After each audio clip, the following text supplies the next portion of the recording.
নমস্কার, Ramakrishna TV YouTube চ্যানেলের পক্ষ থেকে সকল মা, বাবা, দাদু, দিদা, ঠাকুমা, ঠাকুর দাদাদের জানাই অনেক অনেক ভালোবাসা, প্রীতি ও আন্তরিক শুভেচ্ছা। সবাই ভালো আছেন, ভালো থাকবেন। আমি আবারও চলে এসেছি শ্রী শ্রী রামকৃষ্ণ মিশনের স্বামী জ্যোতিষানন্দ মহারাজজির লেখা ধ্যান ও আধ্যাত্মিক জীবন সম্পর্কে আলোচনা করতে। আজকে আমরা আলোচনা করব নৈতিক যোগ্যতার একটি ন্যূনতম মান প্রয়োজন। স্বামী জ্যোতিষানন্দ মহারাজজি খুব সুন্দরভাবে এই আলোচনার বিশ্লেষণ করেছেন। তিনি বলেছেন, এই বিষয় উপনিষদের আচার্যগণ সকলেই একভাবে কথা বলে থাকেন।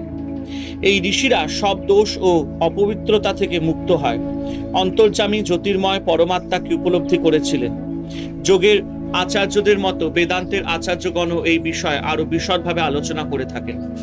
তারা চান আমরা যেন উত্তম দেহ, দৃঢ় ও সুস্থ ইন্দ্রিয় এবং পবিত্র ও একাগ্র মনের অধিকারী হই।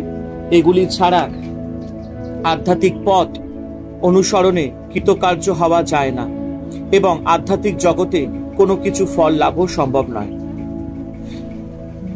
আচার্যেরা প্রায় শরীর ও ইন্দ্রিয়ের ত্রুটির কথা বলে থাকেন।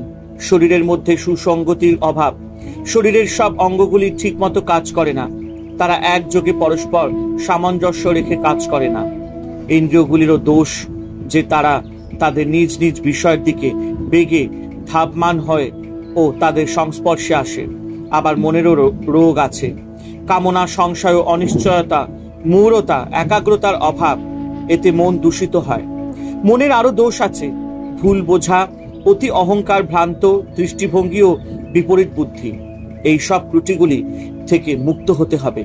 তাই এই ক্ষেত্রেও যোগাচার্যদের মতো বেদান্তচার্যগণ ঘোষণা করেন, একটা ন্যূনতম নৈতিক ও আধ্যাত্মিক যোগ্যতা বজায় রাখার চেষ্টা করো।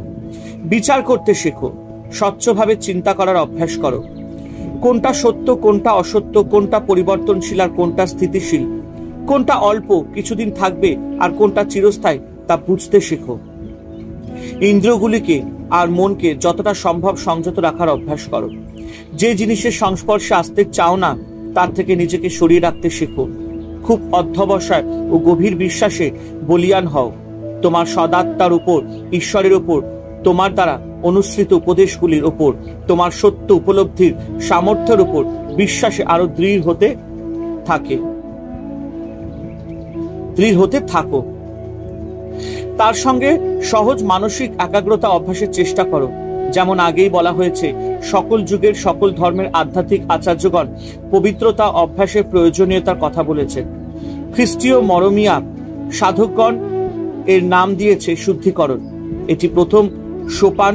অধ্যাত্ম জীবনের পথ সফলতার সঙ্গে অনুসরণ করতে গেলে আমাদের প্রয়োজন ন্যূনতম মূল নৈতিক যোগ্যতা। হরে কৃষ্ণ কৃষ্ণ কৃষ্ণ হরে হরে, হরে রাম রাম রাম হরে হরে। জয় শিব শম্ভু, জয় দেবী দুর্গা দুর্গতি নাশিনী, জয় মা কালী।